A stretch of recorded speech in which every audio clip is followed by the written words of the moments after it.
మీ GIET ఇప్పుడు GGUగా మారింది. 2000కు పైగా ప్లేస్మెంట్స్, IPM, KPMG వంటి సంస్థలతో ఇంటిగ్రేటెడ్ కోర్సులు. UPSC కోచింగ్, అడ్మిషన్లు ఓపెన్. ప్రస్తుతం మనతో పాటు ఉన్నారు ప్రముఖ పండితులు నందిబట్ల శ్రీహరి శర్మ గారు. గురుగారితో మాట్లాడదాం, చాలా విషయాలు క్లారిఫికేషన్ తీసేసుకుందాం. గురుగారు నమస్తే అండి. వాగర్థ వివ సంపృక్తౌ వాగర్థ ప్రతిపత్తయే జగతః పితరౌ వందే పార్వతీ పరమేశ్వరౌ ఆదిత్యాయ చ సోమాయ మంగళాయ బుధాయ చ గురు శుక్ర శనిభ్యశ్చరాహవే కేతవే నమః. శృంగేరి జగద్గురు పీఠాధిపతులకి, కంచి పీఠాధిపతులకి నమస్కారములు తెలియచేసుకుంటూ కార్యక్రమాన్ని ప్రారంభిద్దాం. రాఖీ పౌర్ణమి మనకు తెలుసు 28వ తారీఖు అని అంటున్నారు కొంతమంది. కాదు 27 నుంచే వస్తుంది కాబట్టి 28 పొద్దున్నతోటి అయిపోతుంది కాబట్టి 27 రాఖీ పండుగ అని కొందరు అంటున్నారు. అసలు ఎప్పుడు రాఖీ పండుగ? ఒకవేళ 27 అయినా 28 అయినా ఏ డేట్ అయినా సరే ఏ సమయంలో రాఖీ కడితే సోదరులకు మంచిది? ఇక్కడ గమనించాల్సినటువంటి అంశం ఏంటంటే 27వ తారీఖు రోజున భద్రాకరణం అనేటువంటిది ఉందమ్మా సంబంధించి. తరువాత సూర్యోదయం అయిపోయిన 2 లగ్నాల తరువాత పౌర్ణమి ప్రవేశిస్తుంది. అంటే ఉదాహరణకి మనకు 9 గంటల చిల్లర ప్రాంతానికి పౌర్ణమి ప్రవేశిస్తుంది 27వ తారీఖు రోజున. 28వ తారీఖు రోజున ఉదయం 9 గంటల 45 నిమిషాల వరకు ఉంటుంది. కాబట్టి రక్షాబంధనము అనేటువంటి కార్యక్రమం, రాఖీ పౌర్ణమి, జంధ్యాల పౌర్ణమి అంటే బ్రాహ్మణులు, యజ్ఞోపవీత ధారణ అర్హత ఉన్నటువంటి వైశ్యులు, క్షత్రియులు, పద్మశాలి, అలాగే విశ్వబ్రాహ్మణులు, చాలామందికి ఇప్పుడు యజ్ఞోపవీత లింగాయతులు, వీళ్ళందరికీ కూడాను జంధ్యము మార్చుకోవాల్సినటువంటి రోజు 28వ తారీఖు రోజునే.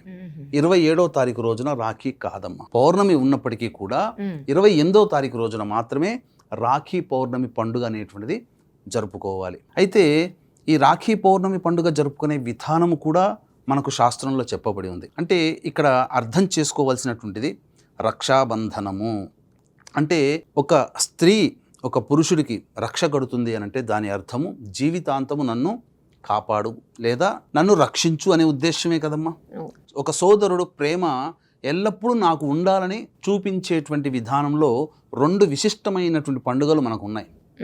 ఇది కాలక్రమేణా రక్షాబంధనం అనేటువంటిది సోదర సోదరిమణులకి ఈ జంధ్యాల పౌర్ణమి, శ్రావణ పౌర్ణమి అలవాటు చేశారు. పూర్వకాలంలో ఇది లేదు. మనకు ఉన్నటువంటిది ఎప్పుడు సోదర సోదరీమణుల మధ్య ఉన్నటువంటి ప్రేమ అనుబంధాన్ని సూచించేటువంటిది కార్తీక పౌర్ణ మాసంలో వచ్చేటువంటి ద్వితీయ రోజు, యమద్వితీయ అని అంటారు. యమున దగ్గరికి సోదరుడైనటువంటి యముడు వచ్చి ఆతిథ్యం స్వీకరించాడు. అందుకని చెల్లెలి ఆతిథ్యం స్వీకరించాడు కాబట్టి ఆ రోజు నుంచి ఎవరైతే సోదరుడికి అన్నం మన భోజనం అనేటువంటిది సోదరి గృహానికి వెళ్ళి తీసుకుంటారో అటువంటి సోదరుడికి సంవత్సరం వరకు కూడా తిరిగి వచ్చే యమద్వితీయ వరకు కూడా ఈ సంబంధించినటువంటి మృత్యు భయాలు ఉండవని వరం ఇచ్చాడు. అందుకనే సోదరీమణులు అక్కైనా చెల్లైనా తమ్ముళ్ళని అన్నయ్యల్ని ఇంటికి పిలిపిస్తారు, భోజనం పెడతారు. నా అన్న బాగుండాలి, అన్న బాగుంటే మేనమామ బాగుంటే తనకు పుట్టే పిల్లలు బాగుంటారు. మేనమామకి పిల్లలకి అనుబంధాన్ని సూచించేటువంటిది. ఇలా దీన్ని దృష్టిలో పెట్టుకొని ఉన్నటువంటిది. పురుషోత్తముడితో అలెగ్జాండర్ యుద్ధం చేసేటువంటి సందర్భంలో ఆ యొక్క సోదరిగా భావన చేసుకుని పురుషోత్తముడికి రాఖీ కట్టింది, నా భర్తని రక్షించే యుద్ధంలో అని చెప్పి. ఆమెకిచ్చిన మాట ప్రకారము ఎంత శత్రువు ఎదురొచ్చినా, చంపే అర్హత కలిగినట్టు అవకాశం వచ్చినా ఆమెకిచ్చిన మాట ప్రకారం రక్షించాడు. అందుకని ఆ రోజు నుంచి ఒక సోదర భావంతో కట్టింది కాబట్టి ఆ రోజు నుంచి ఈ రక్షాబంధనం అనేటువంటి నార్త్ సైడ్లో ఎక్కువగా అవ్వడం, తర్వాత మన దక్షిణాది ప్రాంతంలో ఇది ఎక్కువగా అవడం అనేటువంటి గత 100-200 సంవత్సరాలుగా మనం చూస్తున్నాం. అయితే దీనికి సంబంధించినటువంటిది ఇప్పుడు చాలా విధానాలు అనేటువంటివి వచ్చాయమ్మా. కాకపోతే సశాస్త్రీయమైనటువంటి విధానానికి రక్షాబంధనం అనేటువంటిది ఏంటి అని అంటే చాలామంది మామూలుగా సాధారణంగా సోదరుని దగ్గరికి వెళ్ళి ప్రేమతో కడితే సరిపోతుంది. కానీ ప్రతిదానికి ఒక శాస్త్రీయమైన విధానం ఉంది. కాబట్టి ముందుగా సోదరి ఇంటికి వెళ్ళి ఆమెని సంతోషపెట్టేటువంటి బహుమతులు ఇక్కడ సోదరుడు తీసుకోవాలి. తీసుకొని సోదరి ఇంటికి వెళ్ళాలి. వెళ్ళిన తర్వాత అప్పుడు సోదరునికి ఇంటికి రాగానే చక్కగా ప్రేమగా ఆహ్వానించి తనకి భోజన పదార్థాలు అందించేయాలి. చేసిన తర్వాత భోజనం అంతా అయిన తర్వాత అప్పుడు సోదరి ఏం చేయాలి అంటే ఒక రాగి పళ్ళెం కానీ ఇత్తడి పళ్ళెం కానీ అందులో 2 ప్రమిదలు నువ్వుల నూనె కానీ లేకపోతే ఆవునేతి కానీ దీపారాధన చేసి 3 పోక చెక్కలు పెట్టుకోవాలి. అంటే ఒక్కలు పెట్టుకొని అలాగే బెల్లము, ఆవు పాలు, బియ్యపిండి ఈ 3 కలిసినటువంటి ముద్దలు కూడా 3 పెట్టుకోవాలి. పెట్టుకున్న తర్వాత అప్పుడు సోదరుడు తూర్పు వైపున కూర్చోవాలి. తూర్పు వైపు ఫేస్ పెట్టాలి. సోదరుడి ఫేసు తూర్పు వైపు ఉండాలి. ఒక పోక చెక్క తీసుకొని క్లాక్ వైజ్ డైరెక్షన్గా 3 సార్లు ఆ పోక చెక్క పక్కకు పడేయాలి. ఇంకొకటి తీసుకోవాలి, యాంటీ క్లాక్ వైజ్గా 3 సార్లు అది పడేయాలి.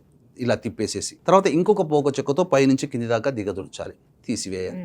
అలాగే 3 ముద్దలు బియ్యము అవన్నీ కలిపి ఉన్నాయి కదమ్మా, అవి కూడాను క్లాక్ వైజ్ డైరెక్షన్గా ఒకసారి ఇటు, రెండో దాంతో యాంటీ క్లాక్ వైజ్ డైరెక్షన్, మళ్ళీ పైనుంచి కింద దాకా దిగదుర్చి అప్పుడు అతనికి హారతి అద్దిన తర్వాత సోదరుడికి రాఖీ కట్టాలి. ఈ రాఖీ కట్టేటువంటి సందర్భంలో ఏం చెయ్యాలి, శాస్త్రం ఏం చెప్పబడి ఉంది అని అంటే, ఆ రాఖీ ఏదైతే కొనుక్కొని వస్తుంది కదమ్మా, ముందుగా తాను పొద్దున్నే లేచి కాలకృత్యాదులు తీర్చుకొని ఇంట్లో దీపారాధన చేసి లలిత అమ్మవారి అష్టోత్తరంతో కానీ, లలిత త్రిశతితో కానీ, లేదా తన ఇష్టదేవత అష్టోత్తరంతో ఆ యొక్క రక్షకి పూజ చేయాలి, అర్చన చేయాలి. చేసిన తర్వాత శక్తివంతమైనటువంటి ఆ యొక్క రక్షతో సోదరుడికి రాఖీ కట్టాలి. అప్పుడు హారతి ఇచ్చిన తర్వాత రాఖీ కట్టాలి. కట్టిన తర్వాత సోదరి పెద్దది అయితే సోదరుడు ఆ యొక్క అక్క ఆశీర్వచనం తీసుకోవాలి.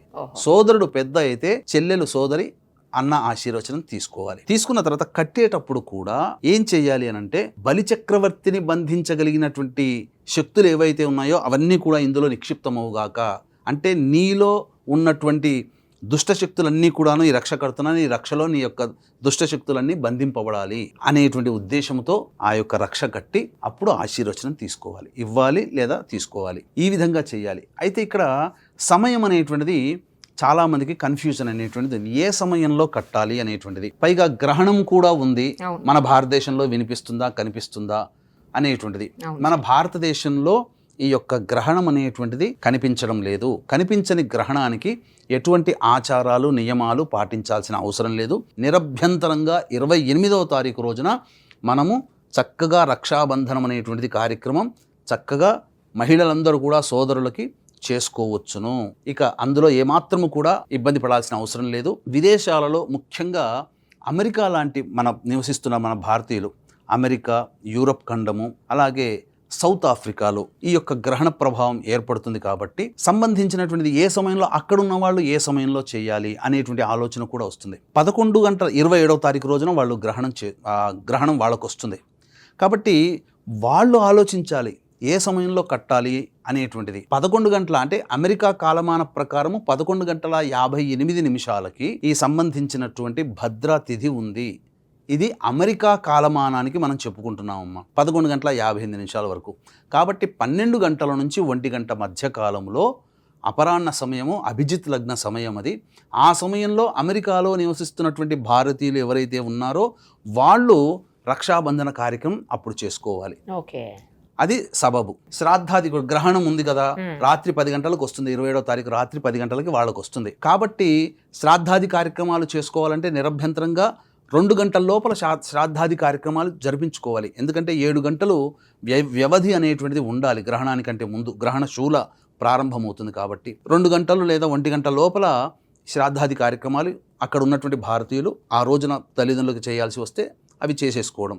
రాఖీ పౌర్ణమి 12 గంటల 1 గంట మధ్యాహ్న సమయంలో రాఖీ రక్షాబంధనం అక్కడ సోదరులకి కట్టడం అనేటువంటిది చేసుకోవాలి. కాకపోతే అక్కడ గ్రహణం ఏర్పడుతుంది కాబట్టి ఏ సమయంలో ఏర్పడుతుంది అనేటువంటిది తర్వాత మనం చర్చించుకుందాం. ఈ యొక్క అమెరికాకు సంబంధించినటువంటిది ఇక్కడ గ్రహణం అనేటువంటిది మనకు లేదు కాబట్టి సమయం అనేటువంటిది చేసుకోవాలి. ఏ సమయంలో చేసుకోవాలో కూడా తెలియజేస్తాను. అయితే ఇక్కడ ప్రధానంగా శతభిష నక్షత్రము కుంభరాశిలో ఏర్పడుతున్నటువంటి గ్రహణ ప్రభావము వృషభ, మిథున, కర్కాటక, సింహ, తుల, వృశ్చిక, మకర, కుంభ, మీన రాశిలో జన్మించినటువంటి వారికి ఉంటుందమ్మా. కాబట్టి ప్రపంచవ్యాప్తంగా ప్రపంచానికి ఒకటే సూర్యుడు ఒకటే చంద్రుడు. కాబట్టి ఈ యొక్క రాశిలో జన్మించినటువంటి వాళ్ళకి మాత్రం కొన్ని ఇబ్బందికర పరిస్థితులు ఉంటాయి తప్ప భయపడాల్సినటువంటి అవసరం లేదు. నష్టము కొద్దిగా ఉన్నప్పుడు కొద్దిగా ఎక్కువ నష్టము, మాటలు పడడం కొద్దిమందితో 2 అన్నప్పుడు 5-6 మందితో పడడం, సమస్యలు 2-3 సమస్యలు ఉంటే 4-5 సమస్యలు పెరగడం తప్ప జీవితం తలకిందులు అవ్వదు. అందుకని దీన్ని దృష్టిలో పెట్టుకుని ఈ చెప్పిన రాశిలో జన్మించినటువంటి వారికి గ్రహణ దోష నివారణార్థమై అరుణాచల క్షేత్రంలో 28వ తారీఖు రోజున సాయంకాలం 7 గంటలకి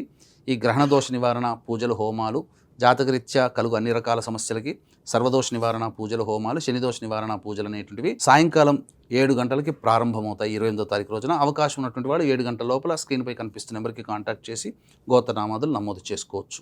ఇక్కడ ఉన్నటువంటి వాళ్ళు ఏ సమయంలో రాఖీ కట్టాలి? ప్రధానంగా హోర ఇంపార్టెంట్ అమ్మ. 9:45 వరకు పౌర్ణమి ఉంది. ఈ పౌర్ణమి ఘడియలు వెళ్ళిపోకముందే రాఖీ కట్టాలి 28వ తారీఖు రోజున. కాబట్టి 7 నుంచి 8 గంటల వరకు బుధ హోర ఉంది. 8 నుంచి 9 గంటల వరకు చంద్రహోర ఉంది. 9 నుంచి 10 గంటల వరకు శనిహోర ఉంటుంది. కాబట్టి శనిహోరలో మనం కట్టకూడదు. ఇక ఉన్నదల్లా కూడా 7 నుంచి 8 కానీ 8 నుంచి 9 కానీ ఈ 2 గంటల లోపల. అయితే వచ్చిన సమస్య ఏంటంటే 8 గంటల 32 నిమిషాల నుంచి 9 గంటల 25 నిమిషాల వరకు శుక్రవారం కాబట్టి దుర్ముహూర్తం ఉంటుంది అప్పుడు. కాబట్టి 7 గంటల 30 నిమిషాల నుంచి 8 గంటల 30 నిమిషాల మధ్య కాలంలో ఏ సమయంలోనైనా కానీ ఇంతకుముందు మనం సోదరుడికి రాఖీ కట్టే విధానం ఏదైతుందో ఆ విధానాన్ని అనుసరించి ఆ 7:30 నుంచి 8:30 గంట మధ్య కాలంలో రాఖీ కట్టుకుంటే, 7:30 నుంచి 8 లోపల కట్టుకుంటే బుధహోరలో కడతాం, అది శుభమైనటువంటి హోరే. 8 నుంచి 8:30 మధ్య కాలంలో కట్టినా చంద్రహోర ఉంటుంది, అది శుభమైన ముహూర్తమే. ఇది దాటిందా అప్పుడు సార్ 9 గంటల నుంచి 10 గంటల వరకు శనిహోర ఉంటుంది. శనిహోరలో కట్టకూడదమ్మా, ఎందుకంటే అది రాక్షస హోర. పైగా 9 గంటల 25 నిమిషాల వరకు అన్నాం కదా దుర్ముహూర్తము. 9:25 నుంచి 9:45 ఆ ఒక్క 20 నిమిషాలు మాత్రమే గ్యాప్ ఉంటుంది, కానీ శనిహోర ఉంటుంది. కాబట్టి కట్టకూడదు శాస్త్ర ప్రకారం అనేటువంటి. ఆల్టర్నేట్ టైం సార్ ఆ రోజు ఇంకా ఆల్టర్నేటివ్ టైం ఇంకా అభిజిత్ లగ్నం తీసుకోవడమే. ఇంకా పాడ్యం వచ్చేసేస్తుంది. సూర్యోదయానికి పౌర్ణమి తిథి ఉంది కాబట్టి అభిజిత్ లగ్నంగా భావించుకొని ఈ 12 గంటల 30 నుంచి 1 గంట మధ్య కాలంలో కట్టుకోవచ్చు 28వ తారీఖు రోజున. ఇది ఆల్టర్నేటివ్. కానీ ఈ విధంగా రాఖీ కట్టడమే చాలా. ఇప్పుడు చాలా మందికి ఇంకొక సందేహం కూడా ఉంటుంది. విదేశాల్లో ఉన్నవాళ్ళు సోదరి మణులు ఉంటారు, లేదా సోదరులు అక్కడ ఉంటారు, ఇక్కడ సోదరి మణులు లేదా ఇక్కడ సోదరులు ఉంటారు, మరి వాళ్ళకి ఎలా రాఖీ కట్టాలి ఎలాంటిదని. కాబట్టి ఈ సంబంధించినటువంటిది రాఖీ అనేటువంటిది ఇక్కడ వాళ్ళు పంపించి ఆ సమయానికి ఇప్పుడు వీడియో కాల్స్ వచ్చేసేసాయి. అక్కడ వీడియో కాల్లో చూసుకుంటూ వాళ్ళు కడుతున్నట్టుగానే భావన చేసి వాళ్ళ సమక్షంలో కట్టుకున్నా అది కొంతవరకు సాటిస్ఫాక్షన్ అవుతుంది. గురువు గారు, మరి ఉదయం 8:30 7:30 నుంచి 8:30 లోపలనే కట్టమంటున్నారు, అంతే కదా? అంతేనమ్మా. ముహూర్తం దాటిపోతుంది, పౌర్ణమి వెళ్ళిపోతుంది అంటున్నారు. మరి అలాంటప్పుడు 27 మొత్తం ముహూర్తం ఉంది కదా, మొత్తం ఉంది కదా 27. కానీ సూర్యోదయానికి చతుర్దశి తిథి ఉందమ్మా. పైగా భద్రాకరణం అనేటువంటిది కూడా సరైనది కాదు. ఎప్పుడు కూడా మీకు గమనించుకుంటే ఈ శ్రావణ పౌర్ణమి, జంధ్యాల పౌర్ణమికి, రాఖీ పౌర్ణమికి భద్రాకరణం స్పర్శ ఉంటుంది. అందుకని ఈ స్పర్శ లేనటువంటిది 28వ తారీఖు రోజున, పైగా శుక్రవారము కాబట్టి ఆ రోజు పౌర్ణమి మిగులు అనేటువంటిది ఉదయానికి ఉంది కాబట్టి అప్పుడే కట్టుకుండడం శాస్త్ర సమ్మతం అని చెప్పవచ్చు. జంధ్యాలు మార్చుకోవడం కూడా అప్పుడే, గాయత్రి జయంతి కూడా, హయగ్రీవ జయంతి కూడా అప్పుడే. కాబట్టి వేదాధ్యయనము, ఉపాకరం అంటే ఉపనయనమైన వాళ్ళు 28వ తారీఖు రోజున ఆ యొక్క మౌంజి విసర్జన చేస్తారు. ఉపనయనమైనప్పుడు ఏదైతే యజ్ఞోపవీతం ఉంటుందో మళ్ళీ నూతన యజ్ఞోపవీతం ఈ శ్రావణ పౌర్ణమి 28వ తారీఖు రోజున చేసుకోవాలి బ్రాహ్మణులు, యజ్ఞోపవీతం ఉన్న ఇతర వర్ణస్తులందరూ కూడా. ఇక ఎవరైనా కానీ నూతన యజ్ఞోపవీత ధారణ ఆ రోజున ఎక్కువగా చేసుకోవాలమ్మా. రైట్ గురుగారు, థ్యాంక్ యూ సో మచ్. సర్వం శ్రీ ఉమామహేశ్వర పరబ్రహ్మార్పణమస్తు.